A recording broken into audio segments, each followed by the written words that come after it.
Welcome to Live Daf, your online Daf Yomi Shir. Shalom, welcome back to today's Daf, which is Pesachim and Nun Hey. We are right on top of the Amud. Ubechol Mokim Talmidei Chachamim B'Telem. Getting back to the Mishnah, which told us that although Min Hadin, on Tisha B'Av, one may engage in malacha. However, in some places, in some mekaymis that have minig to refrain from malacha, in order to keep their mind focused on the avelus of the Churban Beis Hamikdash. So there was some mekaymis that were noyig to have malacha, some mekaymis refrain from malacha. The Mishnah tells us a Talmid Chacham should refrain anywhere. Ubechol Mokim Talmidei Chachamim B'Telem, as the Meiri explained, Talmid Chacham is meant to have a more profound connection to the Churban Beis Hamikdash, feel it deeper, and therefore refrain from malacha to observe the avelus properly. However, an ordinary person should not present himself like a Talmid Chacham, which would give the appearance of haughtiness, of gaiva. That's the Shita of the Tanakama, Shita of the Chachamim. Rabbi Yehuda says, any person can go ahead and present himself like a Talmid Chacham in this regard. Lo'ila miyase adam atzmei Talmid Chacham, to feel the avelus more profoundly and to refrain from malacha wherever he may be. Now, of course, we're not speaking about turning on the light. First, we'll explain that regarding a malacha, regarding shihui zman, something which requires an investment of time, which diverts a person's mind, is mesiach das from the avelus. So that's the malacha that we're speaking about. So we have machlekes. According to the Chachamim, an ordinary person should not conduct himself like a Talmid Chacham. It may appear like he's conducting himself in a condescending manner. It looks like haughtiness, like yuhara. Whereas, according to Rabbi Yehuda, anybody has a right to adopt the practice of a Talmid Chacham in this context and refrain from malacha. It doesn't give the appearance of a yuhara. Says the Gemara, do you mean to say that Rabbi Yehuda savar lo yichayshinan liyuhara? According to Rabbi Shimon, there's no concern of appearing like yuhara, like a balgaiva. However, according to Chachamim, we are chayshish about presenting yourself like a balgaiva. Therefore, an ordinary person should not go ahead and adopt the chumrah of Talmid Chacham. Is that so? That according to Rabbi Shimon, we're not chayshish. According to Chachamim, we are chayshish. But we found elsewhere that their shittas seem to be reversed. It's not. Chassan, as we know, Chassan is pata from Krishma on the first night due to his preoccupation with the mitzvah. Now, Chassanim yirtza likros Krishma layli rishon. If he chooses to, be kair Krishma, he's going to exert himself and have kavana. May he do so?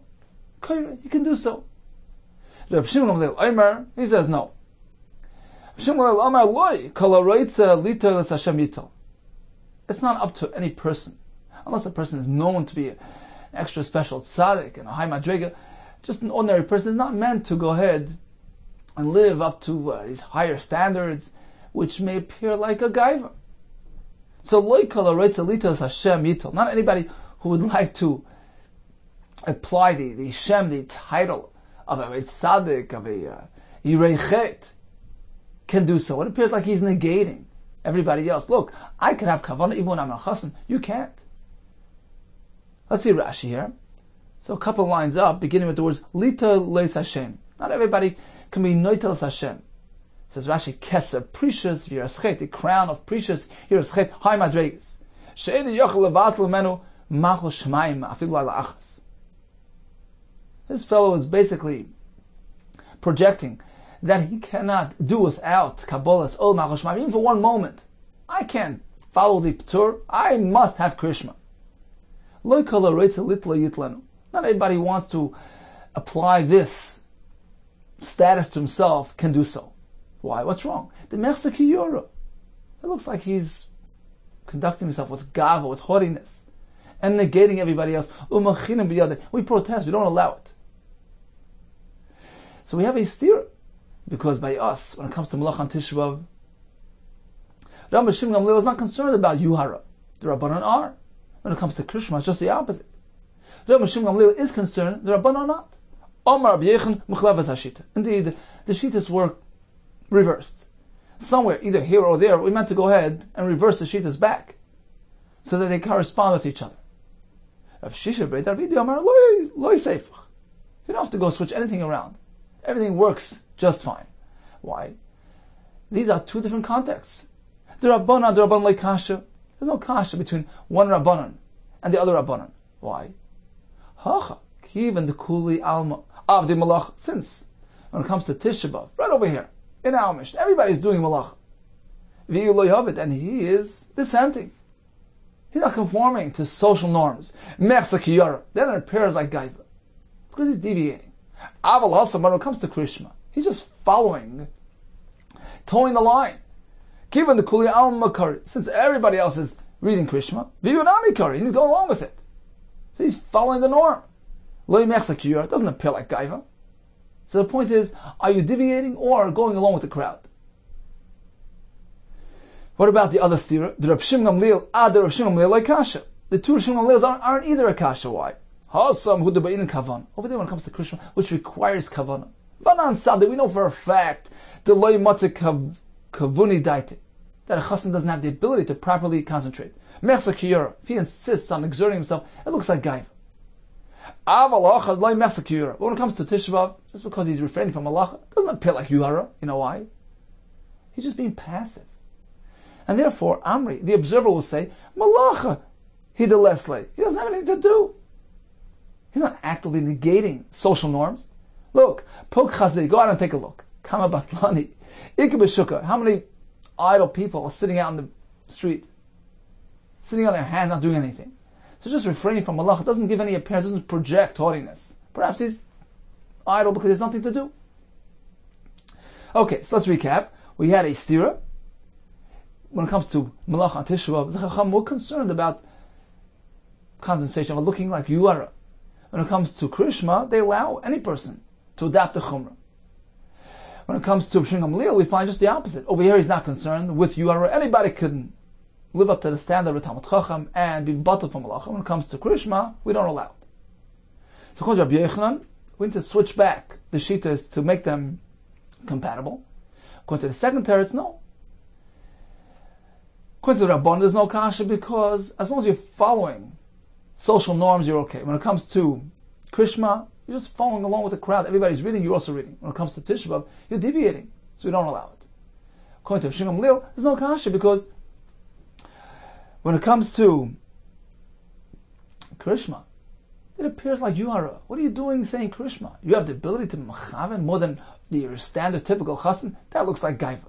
When it comes to Tisha B'Av, just refraining, remaining passive, not doing malach, doesn't give any wrong appearances because perhaps there's nothing to do. And therefore, they'll just attribute it to that, and it won't appear like yuhara. Continues the Mishnah. So the parak began with a discussion regarding malacha and Erev Pesach. And according to that Mishnah, it depends on the minhag hamakim. Whether or not you do malacha and Erev Pesach until Chatzos depends on the practice in that particular location. Now we're going to have a shita which is Rabbi Yehuda, who holds that it's not dependent on a minhag hamakim. Rather, it was a din. Some communities held that it was asur all over in the entire world, and some held that it was mutter. Says the Mishnah of Chachamim Ayrim is going to be shittas of Yehuda. But Yehuda hayu oisen malacha b'aretz Pesachim at Chatzos. In the Yehuda section of Eretz Yisrael, there were three sections: Yehuda, Ever, Hayarden, and Galil. In Yehuda, they would do malacha on Erev Pesach until Chatzos. They held that it was mutter. Ube Galil lo hayu oisen kol ikar. In Galil, they held that it was asur. Halayla. What about the night before the 14th, between 13 and 14? But Shamay Oishim, they say it's included in the Isra Malacha. Ubesil Matirin ad Netzacham, you can do Malacha until Netzacham. Says the Gemara Meikara, Tana Minhaga. Initially, first Mishnah, now Perak, we began with referencing a minhag, Makim Shenagu, to do or not to do Malacha. Ulubasayv Tana Isura, and now we have a Lashon of Isra now Mishnah. B'Shamay Oishim, Sil Matirin. Is it a minhag, or is it something which is asur or mutter? And if you hold it to asur, then it's universal. It's not dependent on the makom. So which one is it? Amar Rabbi Yechanan leikashya. Harab Meir Rabbi Yehuda. There are two different shittas reflected here. The first Mishnah now Perik, which depended this halacha on minig hamakom. That was Rabbi Meir, who says doing or not doing malacha depends on where you're located. Whereas according to Rabbi Yehuda, was absolute, either asur all over or mutter all over, depending on your shita. The Sandi, or Rabbi Yehuda yoisim malacha by Reb Pesachim at chatzos, ubegalil einan oisin kalikar. So Rabbi Yehuda says that in the Yehuda section of Eretz Yisrael, they would do malacha, but not in Gal. Amalei Rabbi Meir, ma raya Yehuda v'Galil lekan. Why are you referencing Yehuda and Galil in this context? Ela makam shenagu lasis malacha oisin. Makam shenagu shaloi lasis ein oisin. It simply depends on the minig hamakom. A place which had a minig to do malacha, they do. In a place where they don't, they don't. Why are you specifically mentioning Yehuda and Galil? Any makom has its own minig. So that's the Bryce. Says the Gemara, Midika Amar Rabbi Meir minhag. The fact that Rabbi Meir mentioned minig, and he's coming to disagree with Rabbi Yehuda. So in what way is he disagreeing? Apparently Rabbi Yehuda holds that it's an isur. Rabbi Meir is the one that says to do or not to do malacha depends on the minig of the specific makom. Apparently Rabbi Yehuda disagrees with that concept. He holds that it's an isur all over, or heter all over, depending on your persuasion. So in the Yehuda area, they held that it's mutter throughout the entire world. That was their shita. In Gal, they held that it's asa throughout the entire world. It's not totally in minig hamakom. So that answers our kasha. Yeah, the first Mishnah now Perik, Mokim Shenagu, that was Rabbi Meir. Depends on minig hamakom. This most recent Mishnah reflects Rabbi Yehuda's shita, who holds that it doesn't depend on minig hamakom. Says the Gemara, V'sav Rabbi Yehuda, Arba asa mutter basis malacha. Does Rabbi Yehuda hold that the Bnei Yehuda, their shita was that you may do malacha on the 14th day? Vatanya, we learned in the Brayso Rabbi Yehuda Omer, Hamanakesh b'shleisha asa. If a person weeds on the 13th day of Nisan, v'ne'ekar b'yadai, and inadvertently he finds himself holding a stalk which he uprooted. He wants to quickly replant it. You know why? So that it becomes mutter through the minchas ha'omer on the 16th day of Nisan, which is only matter grain which was already rooted in the ground. Something which is within, embedded in the ground, rooted in the ground, is considered part of the old crop, and the minchas ha'omer brought on the 16th day of Nisan will be matter that lachil. But something which only gets rooted after the omer, that has to wait until next year to get mutter bachil. So if he finds himself holding a stalk of a wheat, he should quickly replant it in a muddy area so that it takes root quickly. But not in a dry area. That was the Bryce. Bryce tells us he replants it when? On the 13th. Only on the 13th. But not on the 14th. Why not? If according to Rabbi Yehuda, you can do malacha, at least the Bnei Yehuda held you can do malacha, why can't you do it on the 14th? Why can't you replant it in Erev Pesach? Now, there's a point to make sure that it takes root before the 16th. That could be accomplished even by replanting it on the 14th. B'shleisha asar in, you can only replant it on the 13th. Ba'aba salei not on the 14th. Why? Michti, shaminelei Rabbi Yehuda Damar. We know that Rabbi Yehuda holds Kol arkava she'ene keletas. Lishleisha yamim, shuv ene keletas. Any harkav, any grafting, which doesn't take hold, take root, connect within 3 days, will no longer be effective. Will no longer attach itself. So he mentioned grafting, but certainly when it comes to replanting something which takes root quicker than a grafting process. So the point is that it's meant to take hold and take root within 3 days. Now, if you're going to tell me that Abbas or Mutter Basis Malacha, that on Erev Pesach you do Malacha, why does he have to go replant it on the 13th? Vayikar Beisar, let him go plant it on the 14th. He'll still have 3 days from then until the 16th in order for the replanting process to be effective, for the stalk to take root and become mutter by the 16th of Nisan, when you're Makav the Omer. How's that? Because if you plant it on the 14th, you have part of the 14th, Miksas Hayim Kekulei, it's a universal formula, part of the day has a din like the entire day. So you have 14th, you have the 15th, which is the full day, and you have part of the 16th until the Omer is brought. So you have 3 days right there. Why do you have to go and advance it to the 13th? If you could do Malach on Erev Pesach. Ve'ikar Pesach, you have the 14th, Ve'chameser on the 15th, U'miksas Shisar, and part of the 16th. Omar Rava Begolul Shanu. This price here is describing the people in Golul, who held that Erev Pesach is also Basiyas Malacha. Ve'ikalelia. What about the night preceding the 14th? He could replant it right then. He doesn't have to go advance it to the 13th. And the night time is Mutar Basiyas Malacha. At least according to Beis Hillel. Rav Sheshes Kibei Shammai. He was following Beis Shammai, that even the night prior to the 14th was included in this. Rav Ashi Omar, Lo Yedum Kibei Hillel, was certainly following Beis Hillel. Why doesn't he make reference to the night of the 14th? It simply wasn't common. It's not common practice for people to go weed at night. Therefore, he didn't refer to such a scenario. But technically speaking, if he would have replanted it during that night preceding the 14th, that would be mutter. To mutter b'malacha, and you would have sufficient time from the replanting moment until the 16th of the Yom. Ravina Amar Lo'elam Yehuda. No, we're speaking even in the Yehuda section of Eretz Yisrael, who are matter malacha on the 14th day. So if that's the case, why couldn't he replant it on the 14th? You have the 14th, at least part of it. You have the 15th, part of the 16th, to give you 3 days to allow it to take root and become mutter through the minchas ha'omer on the 16th. The answer is uba ashrosha. When it comes to taking root, chad miktsas hayoim kekuli amrinan. We only apply the concept of miktsas hayoim kekuli one time, either in the beginning of the sequence of days or the end of the sequence. Miktsas hayoim is an attachment. You have a sequence of days, and you begin with only a partial day. Okay, that's also considered like a day because it connects to the others. Or if it's at the end, but on both ends of the spectrum, you have a mixus on this side, a mixus on that side, you can't go ahead and consider it like 2 separate days. Chad mixus hayom kikuli amrinan. We only apply mixus hayom kikuli once. Trei mixus hayom kikuli lo yamrinan. We can't apply it twice. Therefore, you have to replant it before the 14th day. For instance, on the 13th.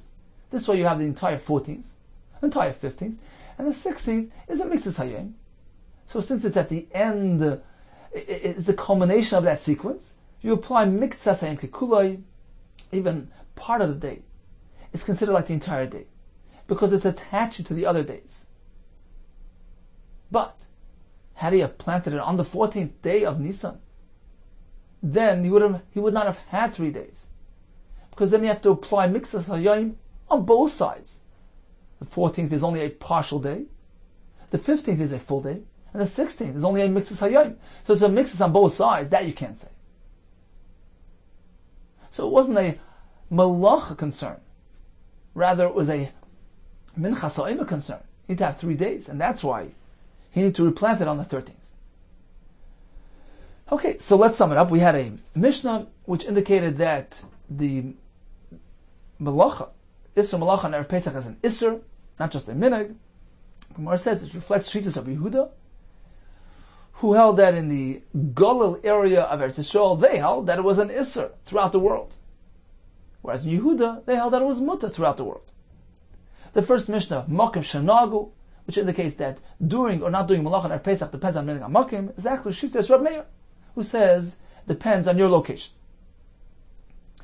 If in certain areas of Eretz Yisrael they would allow Malacha, they held it was Mutter, so why does Rabbi Yehuda tell us they have to go ahead and replant it only on the 13th, not on the 14th?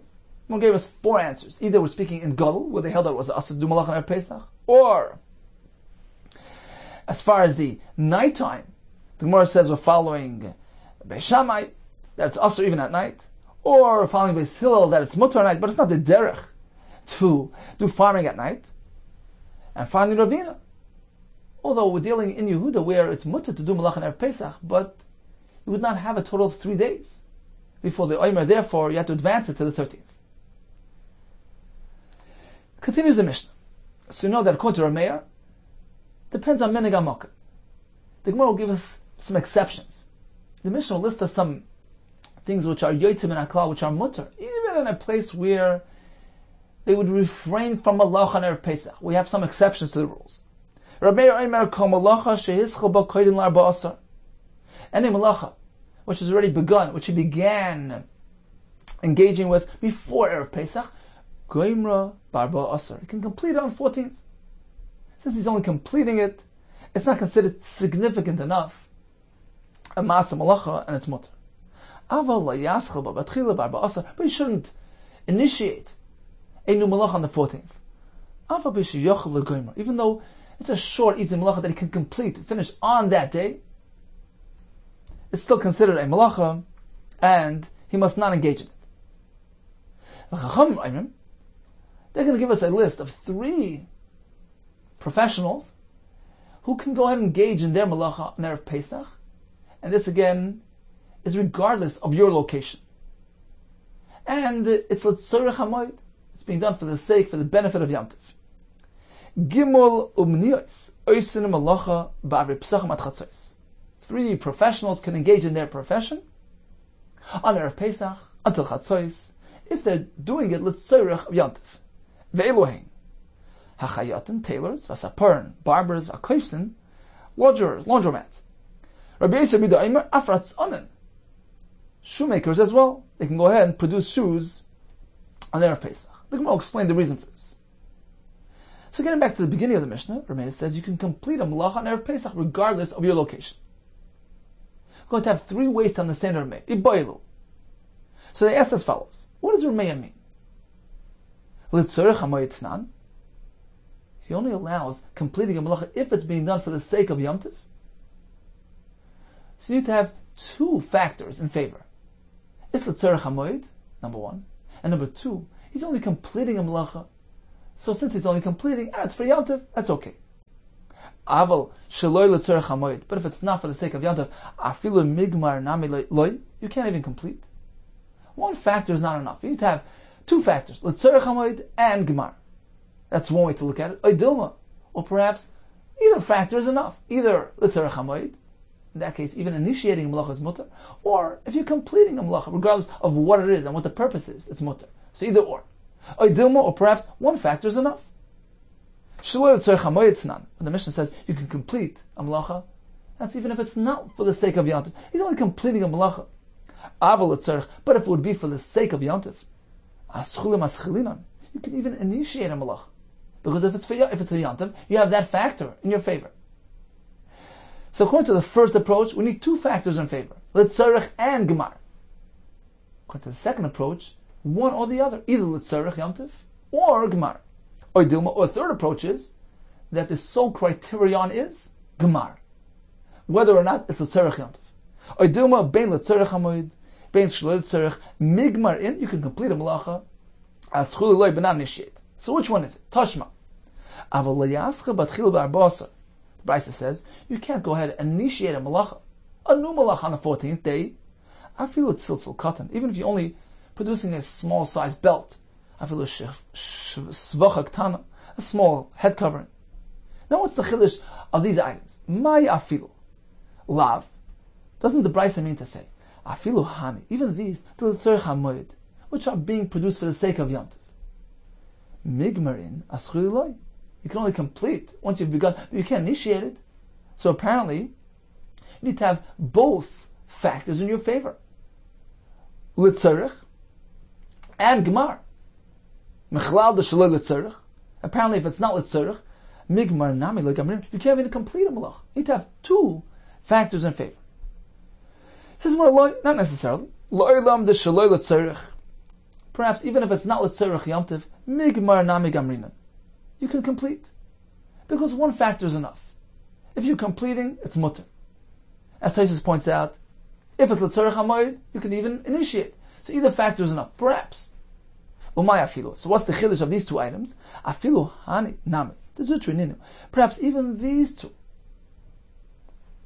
have a chiddush, because even these 2, which are very small, short jobs, the salkadai techamina, perhaps I would say, has chalos and zoyig mar malachta. I would say that when it comes to these, initiation is like completion. You begin and end very quickly. Therefore, it has a din like gemar. It's not a significant chashuv malacha. Naschel bu. Perhaps that would be reason to allow even initiating this malacha, even if it's not l'tzorech hamayit, because it's considered like gemar. Kamash malon. That's the chiddush of the brayso. No. Even though it's short and quick, it's considered a malacha, and it's a hascholas malacha, which is not allowed. But perhaps if it's only a gemar malacha, he's only coming to complete the belt or the head covering, that would be mutter, even if it's not l'tzorech hamayit, because one or the other is enough. Either gemar or if it's l'tzorech hamayit. Toshma, let's have another right. Ramei Omer, kol malacha shi l'tzorech hamayit.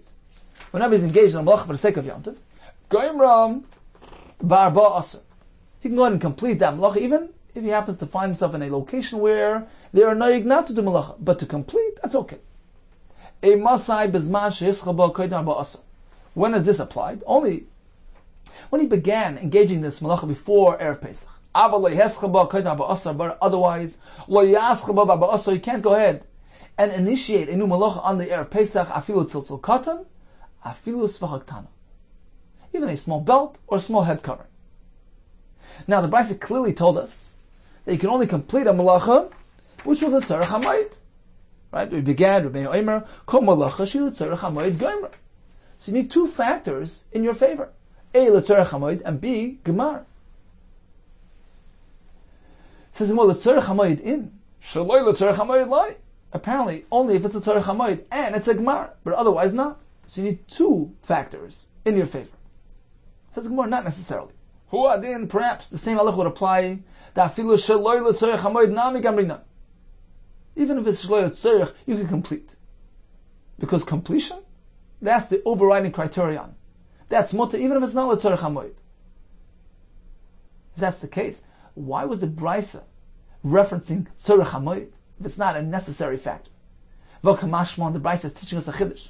Afilu l'tzarech hamayit, even if it's l'tzarech hamayit, migmar in aschiloi, you can go ahead and complete a malacha, but you can't initiate.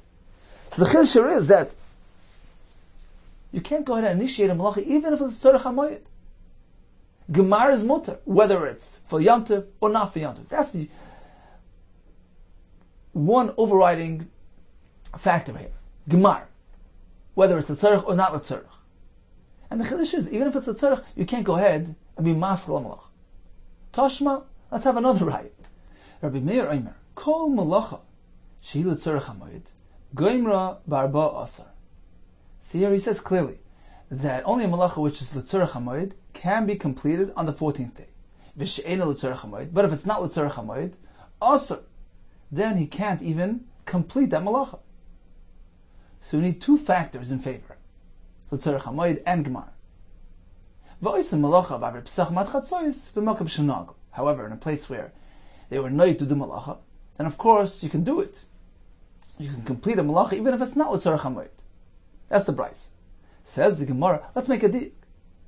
Apparently that's only a heter because there was a minute to do malacha there. Then you can go be goimer a malacha which was not l'tzarech hamayit. Mokum shana go in. Only in a place where they had a minute to do malacha. Loy na go loy, but otherwise you can't do. What can't you do? You can't even complete something if it's not l'tzarech hamayit. L'shmamina. Here we have a clear right that you need both factors at play. L'tzarech hamayit in. Shaloi l'tzarech hamayit loy shmamina. We have a clear right that unless you have both elements, number one, it's l'tzarech hamayit, and number two, it's gemar, only then is it going to be mutter. So getting back to Rabbi Meir, who tells us in the Mishnah that regardless of where you find yourself, whichever town, even if it's a place where they don't do malacha, you can complete a malacha which was already initiated before Erev Pesach. The Gemara concludes, but provided it is being done l'tzarech hamayit. The Mishnah continued to list, presented by the Chacham, of three umaniyos, three professions which can engage in their profession on Erev Pesach, again, regardless of where they're located, and if it's for the sake of Yom Tov. Says the Gemara, Chacham, shalish umaniyos. What are these three things? The tailors, the barbers, and the launderers. Tana, we learned in the Brisa, which will explain why. Why is that so? that we made exceptions for these fellows. Ha-chayotin, tailors, shekein hedyit teifer kedarkoi b'chodesh hamoed. Since we find that there's an exception made for a person who would like to sew on Chol HaMoed itself, which is certainly more chomer than Erev Pesach. Some Rishonim hold that it's an Isser Melachim and Torah on Chol HaMoed. We find an exception when it comes to sewing. And Hedit, an ordinary layman, not a professional tailor, can go ahead and be Teifer Kedarkai in the usual manner on Chol HaMoed. As Rashi will explain for us, since we find exception when it comes to Chol HaMoed, Erev Pesach doesn't have to be more severe. If anything, Erev Pesach is more lenient than Chol HaMoed, and therefore we put sewing in its own category and allowing it on Erev Pesach, even for a professional to do it in his manner, would not be considered a negation, doing away with the Isser Malach on Erev Pesach. It doesn't contradict the concept because it's in a category on its own, since we find that even on Chol HaMoed you can do it. What about barbers, hasaparin, va'koifsin, the laundry people? Here too we find exceptions when it comes to Chol HaMoed, because if somebody arrives from a long journey, a person was let out of jail on Chol HaMoed, they can cut their hair, wash their clothing on Chol HaMoed. So although a typical person is not meant to do that, Chacham were concerned that if they allow a person to take a haircut on Yom Tov, then a person would just postpone it and take his haircut then and enter Yom Tov in a disrespectful, appearing disrespectful. Therefore, the Chachamim did not allow a person to wash or to take a haircut on Chol HaMoed, except when we have these unusual circumstances, a person arriving in Sayam or going out Beis Asurim. So since we find exceptions when it comes to the Saparan and the Koifsim, we apply that to Erev Pesach as well. And we say, well, let's put it in a category on its own, and let's not include it in the Isser Malach on Erev Pesach. Let's take a look at Rashi. Up on the top line, towards the end of that first line, Chayotin, explains Rashi, Mishum Hachi Sharu Barba'asa, B'chol Mokem. That is the basis for justifying tailoring on Erev Pesach wherever we are. Why? Shekei matzinu behen kula mishar u'mniyot. Since we find a kula applied to tailors, unlike other professions, gabe chodesh hamoed. Explains Rashi, shekei na hedyot tova kedarkei mishni b'moed katan hedyot she'einu uman, not a professional tailor. And therefore, since we find that hilkach barba'asa the kil m'chodesh hamoed afilu uman amishari on Erev Pesach, which is definitely a step lower than Chol HaMoed, we allow even a professional. When it comes to haircut and washing clothing, says Rashi, Sheken Abom Din Sayam, since we find the Kivan the Ashkeban Hetek Ksas b'Chol HaMoed, we find somewhat of a heter when it comes to these things on Chol HaMoed, hilkach barba'asa the kil, and therefore on Erev Pesach, which is certainly a step down, Shari Kuli Alma, it's going to be mutter in all locations, in all areas. Continues the Gemara. Rabbi Yehuda Kessler, he adds another one to the list. Afaratz Anan. Also the fellows who produce shoes. Why? We find a heter when it comes to shoe repairing on Chol HaMoed. The Oile Regel can go ahead and repair their shoes. So since we find an allowance when it comes to shoemaking, we allow it completely on Erev Pesach. Chacham, however, disagree. They say, well, producing shoes, that's not allowed in Erev Pesach. But my Miflagi, what's the basis of their machlekes? Mar Savar, Rabbi Yehuda holds, we can derive the initiation, the shoemaking process, from the seif malacha, from shoe repair. Since you can repair shoes for the Oile Regel, so it's a similar profession, producing shoes, repairing shoes, we allow it on Erev Pesach. Umar Savar. Whereas the Chachamim hold, you can't compare the two things. It's an entirely different profession. You can't learn tchilas malacha, shoe production, from seif malacha, from shoe repair. Just because you can repair shoes on Chol HaMoed, you can't stretch that to producing shoes. It's a different profession. So once again, we have some allowances on Erev Pesach, regardless of the location. If they're engaged in these malachot l'tzarech hamoed, Chacham gave us a list. Tailors, barbers, and the koifsim, the ones that wash laundry, they're allowed to engage on Erev Pesach. Rabbi Yehuda adds production of shoes as well. Continues the Mishnah. What else can you do on Erev Pesach in all locations? On Erev Pesach, and go ahead, the way Rashi learns, Shevachim is a reference to placing a bird on its eggs to produce, to have those eggs hatch, and the Tarnagolim likewise is describing the hens which are going to be placed on their eggs in order to produce chicks. So one can go ahead and engage in this practice on Erev Pesach. Apparently it's not considered a significant malacha, and is mutter. The Mishnah continues, what about a hen that ran away and left its eggs in mid-process? You can go ahead and return it, restore it to its location. The Gemara is going to ask, well, if you can initiate, certainly you can restore, that's going to be a kash in the Gemara. If the hen should die, you can replace it with another one. You can go ahead and rake away the waste from beneath the animal on Erev Pesach. You can go ahead and take it and clear it out of the area. Take it to the garbage. However, on Chol HaMoed, where tircha was not allowed, we don't allow him to actually clear it out, take it to the trash heap, but you can simply rake it over to the sides. Continues the Mishnah. Malichan kelim umevin beis umen. One can go ahead and transport, deliver kelim, or pick up some kelim from the craftsman house, even if it's not for the sake, for the benefit of Yom Tov. You can deliver, you can pick up freely.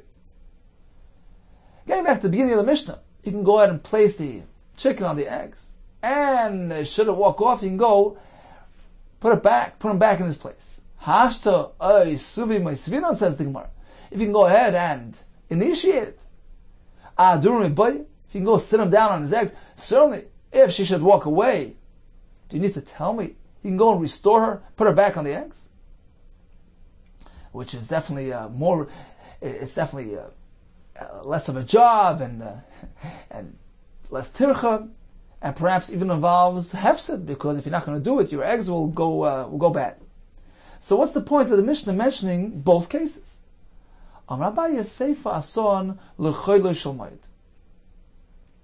The Sefer of the Mishnah is referring to Chol HaMoed. So on Erev Pesach, you can go ahead and initiate the process.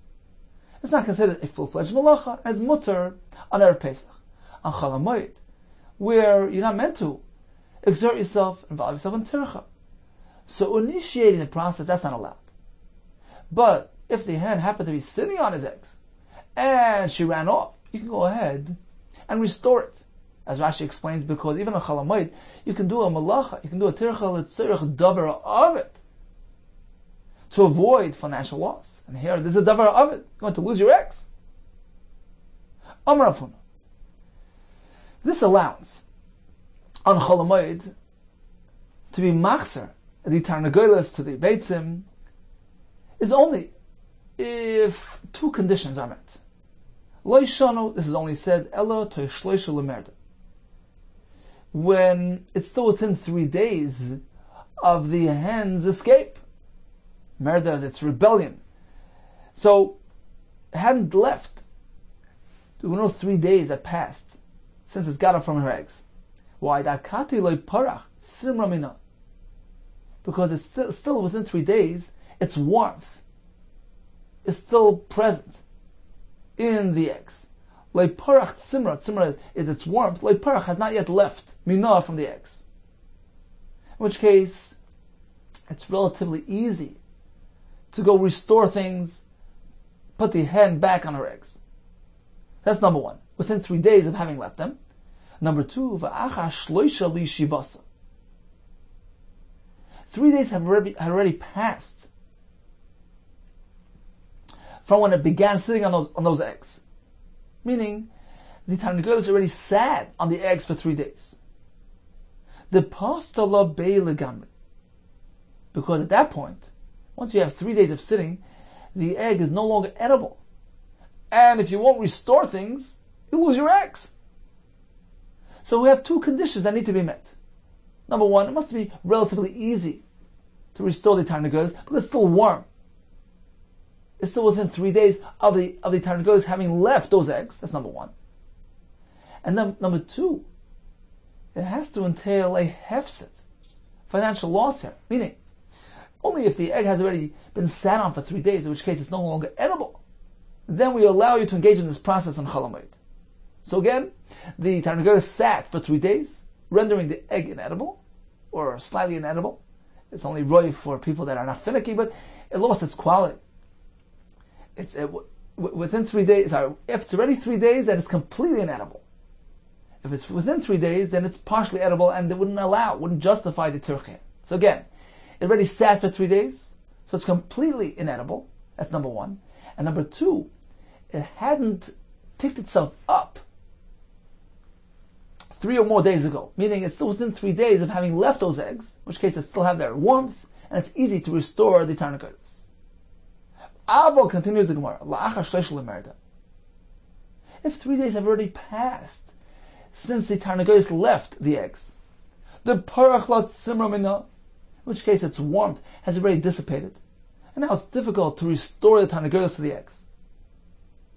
So that's number one.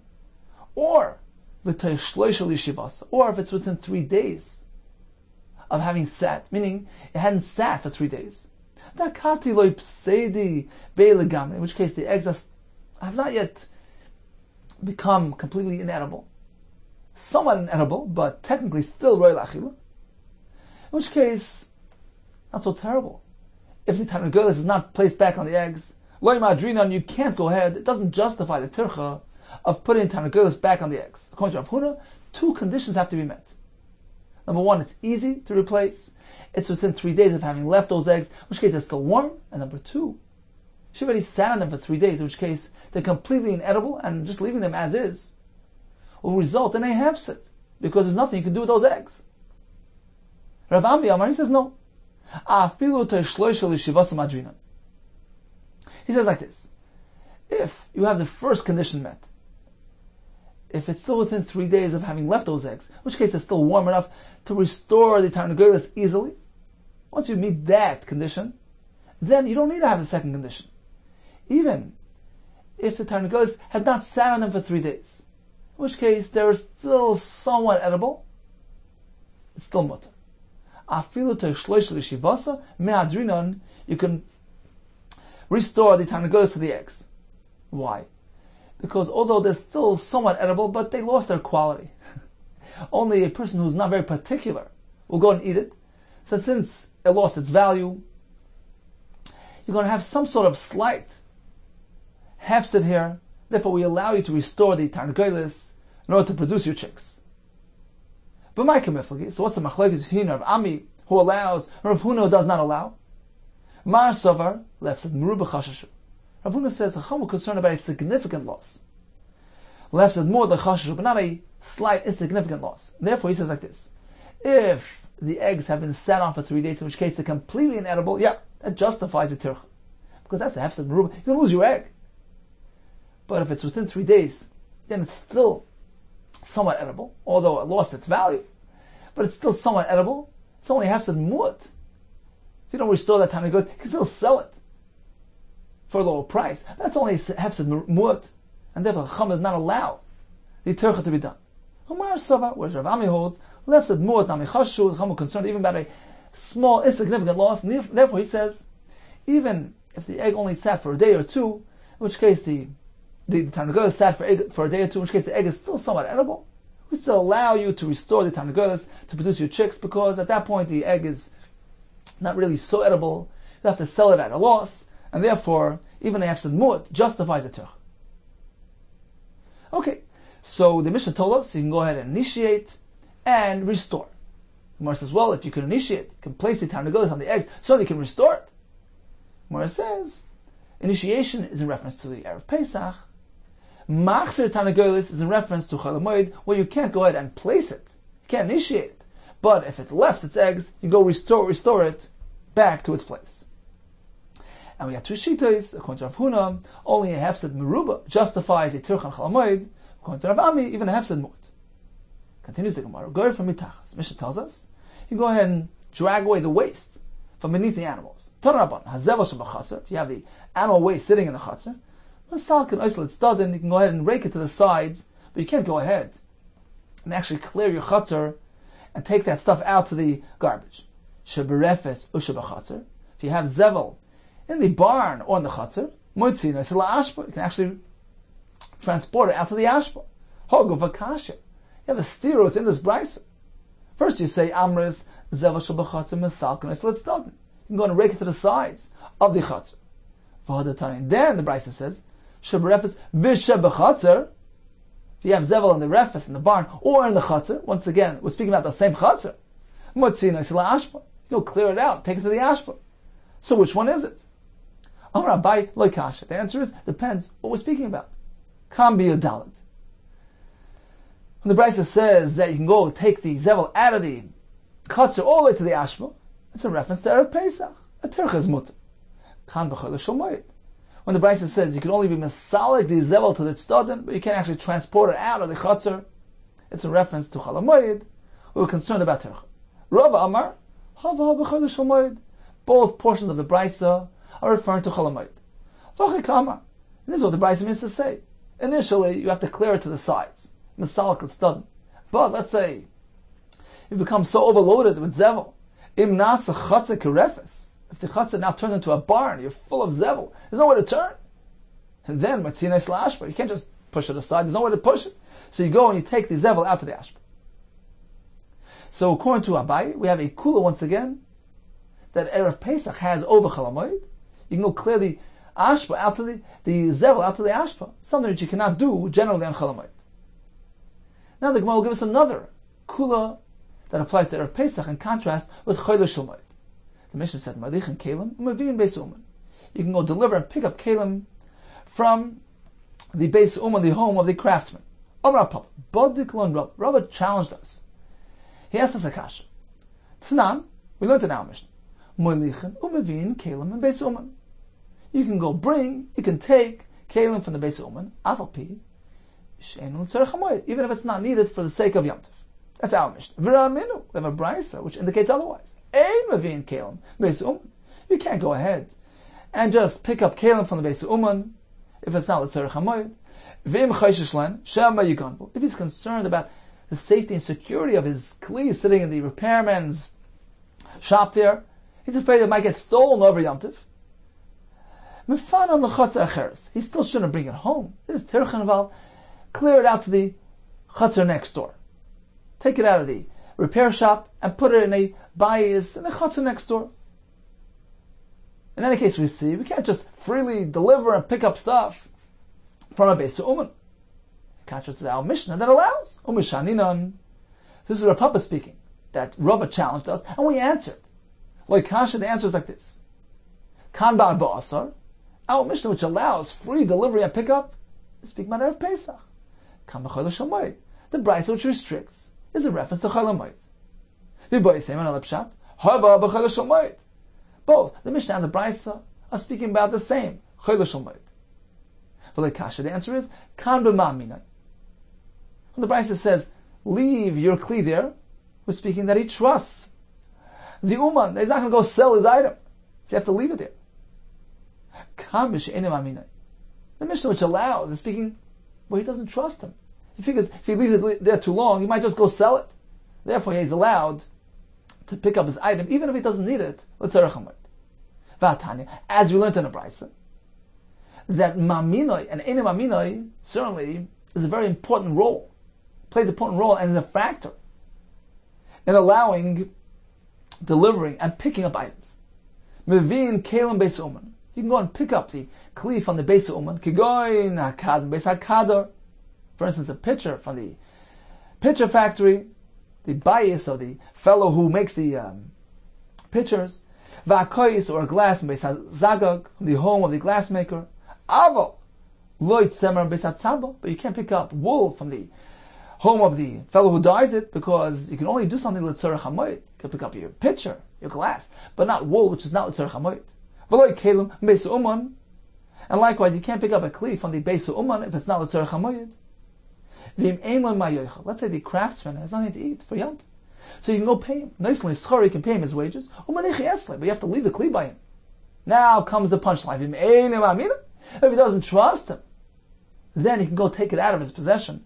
He should place it in the home next door. He still shouldn't bring it home. But if he's concerned that perhaps It's not safe there.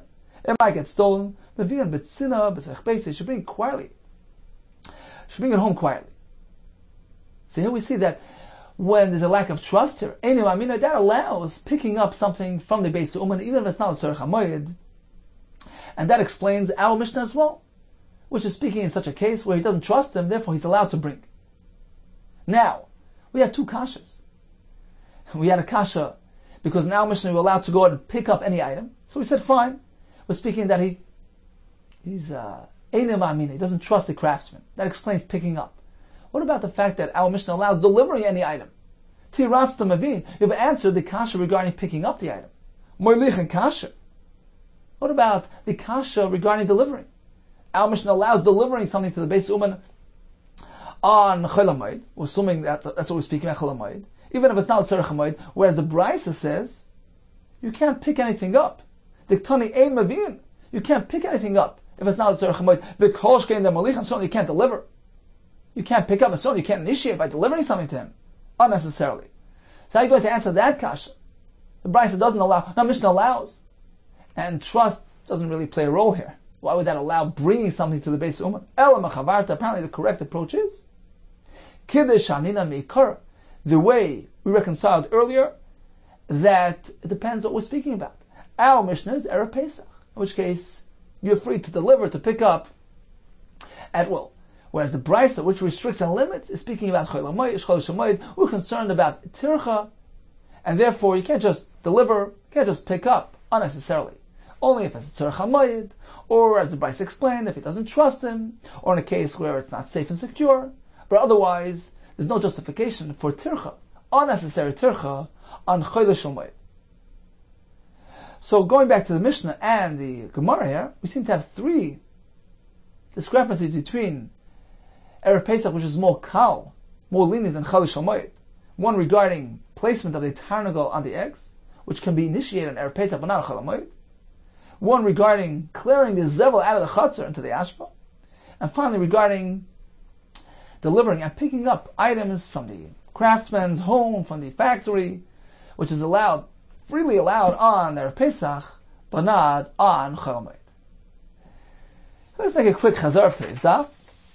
We began with a stira regarding Mechse Kiyura. Why is it that over here, when it comes to Tisha B'Av and Malacha, we find that the Chacham are concerned about appearing like a Baal Gaiva, and when it comes to Shema, they're not. Whereas Rav Shimon Gamliel over here is not concerned about being a Baal Gaiva. Everybody can refrain from Malacha, but Krishma, you can't just go ahead and do something different than everybody else. The Gemara says, two pshatim, either you meant to switch around the shitas to make them in line with each other, or the second teretz, which differentiates between the two contexts, and the reason that applies here doesn't apply there, and vice versa. We had a Mishnah where Rabbi Yehuda tells us that the concept of doing Malach on Erev Pesach is actually not a minhag-related concept, it's a halacha. Some held that it's asur all over, some held that it was mutter all over. Rabbi tells us that even in a place where they don't do malacha, but to complete a malacha, Tzorech HaMoed is allowed in all locations. Chacham said, tailors, barbers, and koifsin, according to Rabbi Yehuda, even shoemakers can go ahead and produce on Erev Pesach, and concluded with three kulas that apply to Erev Pesach and not to Chol HaMoed.